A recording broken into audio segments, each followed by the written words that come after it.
Hello বন্ধুরা, royal গাপ্পি চ্যানেলে আপনাদের সবাইকে স্বাগতম। আজকের ভিডিওতে মুম্বাইয়ের কুর্লা ফিশ মার্কেট থেকে নতুন গাপ্পিগুলো নিয়ে আসার পর আজকে ওদের নতুন ট্যাঙ্কে ছেড়ে দেওয়ার দিন। চলুন দেখে নেওয়া যাক নতুন পরিবেশে ওরা কেমন রিয়্যাক্ট করে।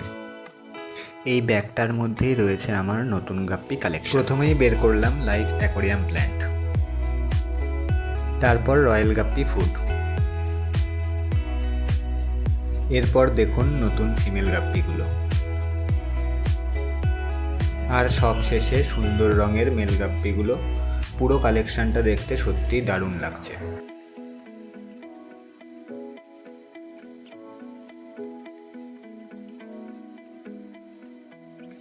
মাছগুলোকে সরাসরি ট্যাঙ্কে ছেড়ে দেওয়া ঠিক নয়, তাই প্রথমে ব্যাগগুলো কিছুক্ষণ ট্যাঙ্কের জলের ওপরে ভাসিয়ে রাখলাম, যাতে জলের তাপমাত্রা ধীরে ধীরে সমান হয়ে যায়।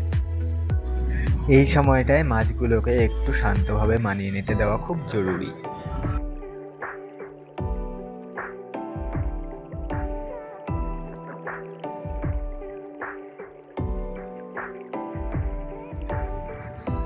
তারপর মাছগুলোকে বালতিতে নিয়ে ট্যাঙ্কের জল ধীরে ধীরে মিশিয়ে অ্যাক্লিমেট করলাম।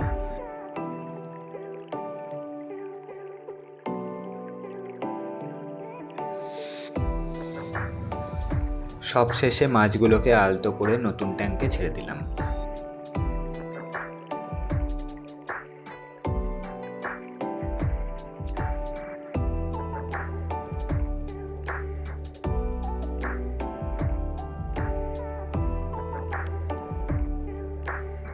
ওয়াও, দেখুন ট্যাঙ্কে ছাড়ার সঙ্গে সঙ্গে ওরা চারিদিকে ঘুরে নতুন জায়গা এক্সপ্লোর করতে শুরু করেছে। রঙগুলো লাইভে আরও সুন্দর লাগছে।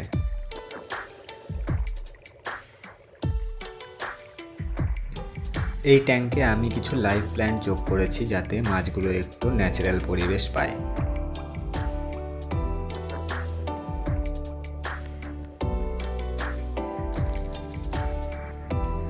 আর ব্রিডিংয়ের কথা মাথায় রেখে একটা DIY ব্রিডিং সেটআপ তৈরি করেছি, যেটা পরে আলাদা ভিডিওতে বিস্তারিত দেখাবো।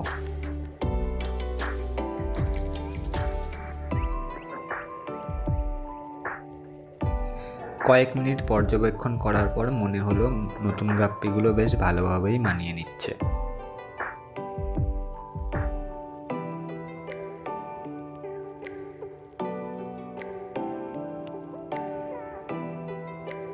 আর সবচেয়ে মজার খবরটা এখন বলি। নতুন গাপ্পি আনার মাত্র 2 ঘন্টা পরেই প্রথম বাচ্চা, তার ঠিক একদিন পরেই দ্বিতীয় বার্থ। সেই ডবল সারপ্রাইজের লাইভ ফুটেজ থাকছে পরের ভিডিওতে, তাই সেই ভিডিওটা মিস না করতে এখনই রয়্যাল গাপ্পি চ্যানেলটি সাবস্ক্রাইব করে পাশে থাকুন। ভিডিওটি ভালো লাগলে লাইক ও শেয়ার করতে ভুলবেন না। দেখা হবে পরের ভিডিওতে। ধন্যবাদ।